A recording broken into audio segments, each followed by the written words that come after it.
সম্মানিত সুধী, শবে বারাত কি এবং কাকে বলে? শবে বারাত আমরা কেন করব, কিভাবে করব, হালুয়া রুটি জায়েজ না না জায়েজ? আসুন, শবে বারাত এটা হচ্ছে ফার্সি উর্দু সংমিশ্রিত জুমলা। শব মানে হচ্ছে রাত, আর বারাত মানে হচ্ছে বরযাত্রী দল। এখানে বোঝানো হয়েছে আনন্দ, খুশি, বরকতপূর্ণ, আজমতপূর্ণ, শ্রেষ্ঠতা, মহত্ব। শবে বারাত বলা হয় শাবানুল মুআজ্জম এর 14ই তারিখ দিবাগত রাত্রি থেকে ফজর তুলো হওয়া পর্যন্ত এই সময়টুকুকে বলা হয় শবে বারাত তথা বারাতের রাত্রি।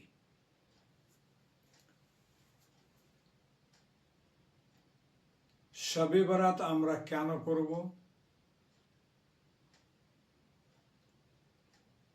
তো আসুন, শবে বারাত তাতে আল্লাহ রাব্বুল আলামিন জাল্লা শানাহু কি রেখেছেন আর তার বান্দাদেরকে কি দিয়েছেন, সে বিশ্ব রসুল স্মরণের পুতুল আল্লাহর হাবিবে মকবুল জনাবে মুহাম্মদুর রাসূল সাল্লাল্লাহু তাআলা আলাইহি ওয়াসাল্লাম ইরশাদ করেন যে শবে বারাতের রাত্রিতে আল্লাহ রাব্বুল আলামিন 300খানা রাহমতের দরওয়াজা খুলে দেন। সমস্তকে আল্লাহ পাক মাগফিরাত করে দেন, মাফ করে দেন, মুশরিক ব্যতীত। আবার বলা হয়েছে ইল্লা বলে,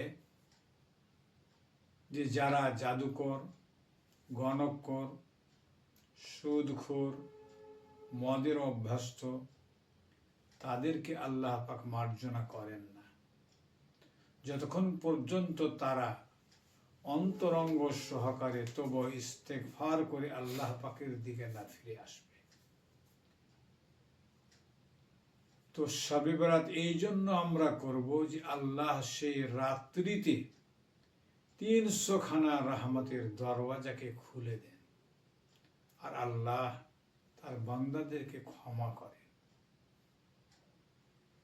সেই রাত্রিতে আমাদেরকে কি করতে হবে?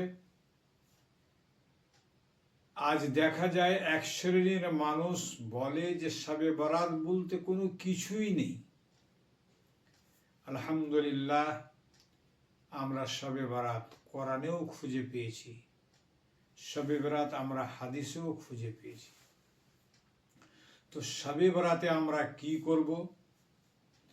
আমাদেরকে শবে বারাত পালন করতে হবে নামাজ দিয়ে, কবর জিয়ারত দিয়ে, দিনের বেলা রোজা রেখে, ফাতিহা দুরুদ দিয়ে শবে বারাত আমাদেরকে প্রতিপালন করতে হবে। বিশ্ব রসুল স্মরণের পুতুল আল্লাহ পাকের হাবিবে মকবুল সাল্লাল্লাহু তাআলা আলাইহি ওয়াসাল্লাম কিভাবে তিনি শবে বারাতে ইবাদত করেছেন।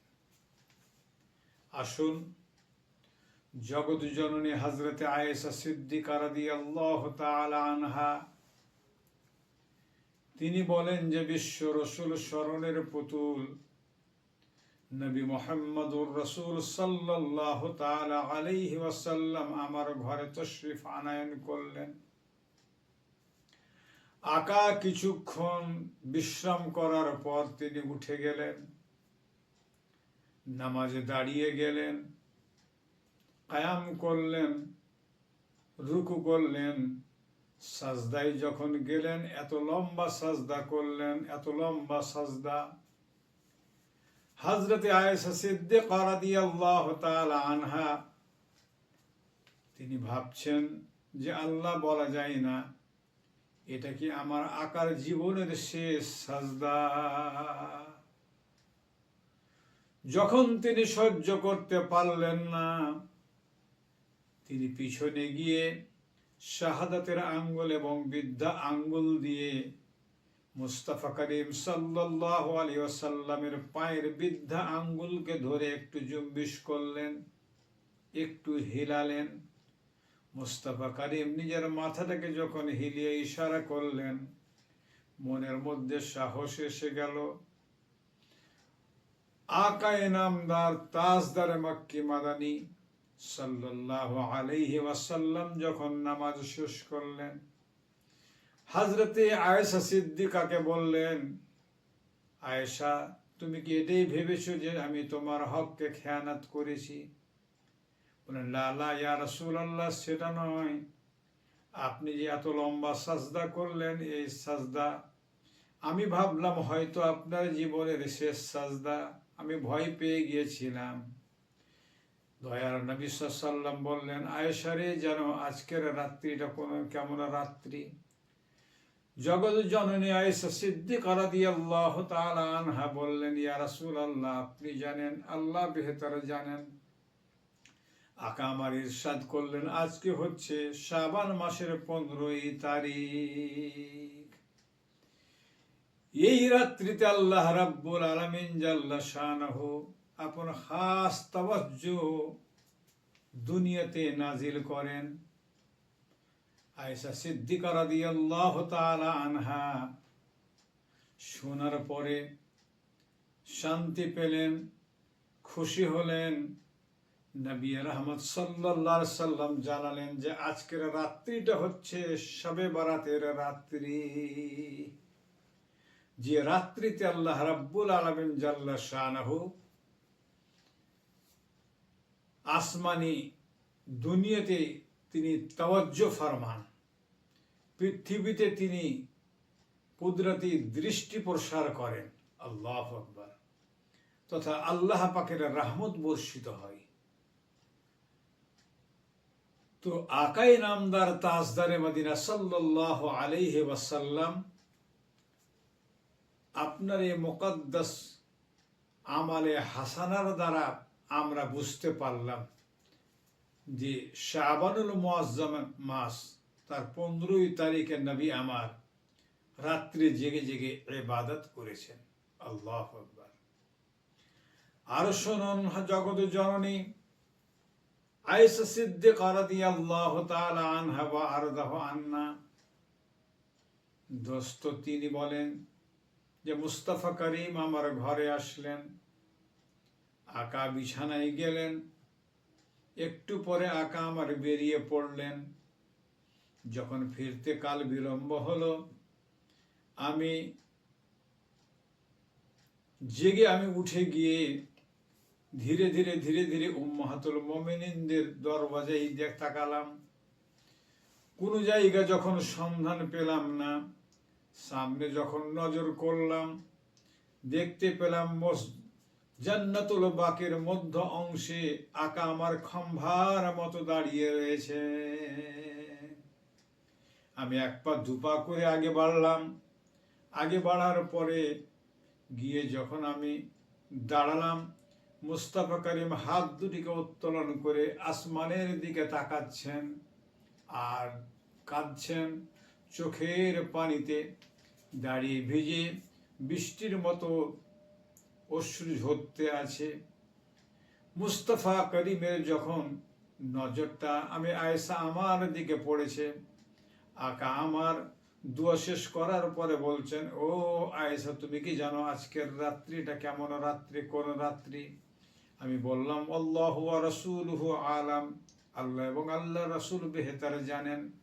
মুস্তাফা করিম সাল্লাল্লাহু আলাইহি ওয়াসাল্লাম ইরশাদ করলেন, আজকে হচ্ছে শাবান মুআজ্জম মাসের 15 তারিখ। আল্লাহ রাব্বুল আলামিন বানি কেলাবের ছাগলের পশমের পরিমাণে, গুনতি পরিমাণে আমার উম্মতদেরকে বখশিশ করে দিয়েছে। আল্লাহু আকবার। তো এই রাত্রিতে আমার নবী কবরস্থানে গিয়ে তিনি কি করলেন? আল্লাহু আকবার, জিয়ারত করলেন কবর। জান্নাতুল বাকি গেলেন তিনি জিয়ারত করতে।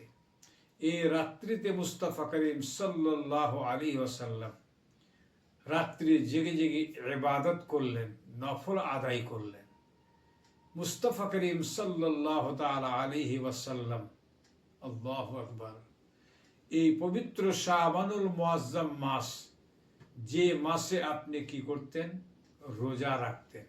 বলা হয়েছে কানা ইয়াসুমু শাবানা কুল্লু ওয়া কানা ইয়াসুমু শাবানা কালিলা।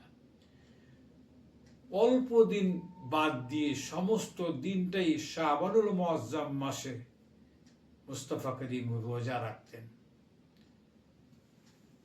আর এ কথাও বলা হয়েছে যে রাসূল পাক সাল্লাল্লাহু তাআলা সাল্লাম নিজের জবানে বলেছেন, শাবান ও শাহরি ওয়া রমজান ও শাহরুল্লাহ, শাবান মাসটা হচ্ছে আমার মাস, আর রমজানুল মুবারক মাসটা হচ্ছে আমার আল্লাহর মাস। তো শাবান মাসে মুস্তাফা করিম সাল্লাল্লাহু আলাইহি সাল্লাম খুব বেশি বেশি করে ইবাদত করতেন। আল্লাহু আকবার। রমজানুল মুবারকের মাস তো একটা ভিন্ন, একটা আলাদা ঈমান আর শান রাখে, তাতে তো ইবাদত করতেনই, কিন্তু শাবান মাসেও আমার নবী অত্যন্ত ইবাদত বন্দেগী করতেন। আল্লাহ পাকের প্যারা রাসূল সাল্লাল্লাহু আলাইহি ওয়াসাল্লাম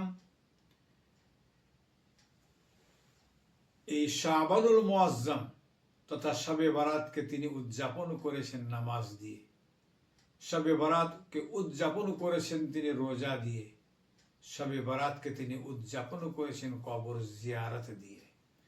তো আমরা শবে বারাতকে আমার মুস্তাফা করিমের নিয়ম অনুযায়ী আমরাও প্রতিপালন করব। এটা হচ্ছে রহমতের রাত্রি, এটা হচ্ছে বরকতের রাত্রি, এটা হচ্ছে আল্লাহর মেহেরবানির রাত্রি। আল্লাহু আকবার। সেই দিন আমরা কি করি? আবার ভালো ভালো খাবার যে যত যেটা পছন্দ করেন আপনারা করুন। তাতে যারা আপনার ভাই বেরাদার, আত্মীয় স্বজন, মা বাবা, দাদা দাদি যারা ইন্তেকাল করে কবরে গেছেন, তাদের জন্য দুয়া দুরুদ ফাতিহা, তাতে আমরা কিছু মিষ্টি মিষ্টান্ন দিয়ে, কেউ আরো নানা রকমের ভালো ভালো খাবার দিয়ে, তো রসুল আজম তাজদার মদিনা সাল্লামের যে জিনিসটা ভালোবাসা, সেটাকে আমরা প্রতিপালন করি। নবী আমার পাক জমানে বলেন যে ইহিব্বুল হালওয়া ওয়াল আসলা, নবী আমার হালুয়াকে খুব ভালোবাসেন, মধুকে খুব ভালোবাসেন। সুতরাং সেই দিন নবীর ভালোবাসা, সেইটা দিয়ে আমরা মুর্দা ব্যক্তিদের জন্য, মাইয়িতদের জন্য আমরা দুরুদ ফাতিহা আমরা করি। নিঃসন্দেহে এই হাদিসের মাধ্যমে আমরা বুঝতে পারলাম যে সেই দিন হালুয়া করা, ভালো ভালো খাবার তৈরি করা, এটা হচ্ছে মুস্তাফা করিম সাল্লাল্লাহু আলাইহি সাল্লামের সুন্নাত। সুতরাং লাইলাতুল বারাত আমাদেরকে প্রতিপালন করতে হবে আমার নবীর তরিকা মোতাবিক। আল্লাহ রাব্বুল আলামিন সবাইকে যেন নবীর তরিকা মোতাবিক লাইলাতুল বারাত প্রতিপালনের তৌফিক দান করেন। আমিন সুম্মা আমিন। ওয়া আখিরু দাওয়ানা আলহামদুলিল্লাহি রাব্বিল আলামিন। আসসালামু আলাইকুম ওয়া রাহমাতুল্লাহ।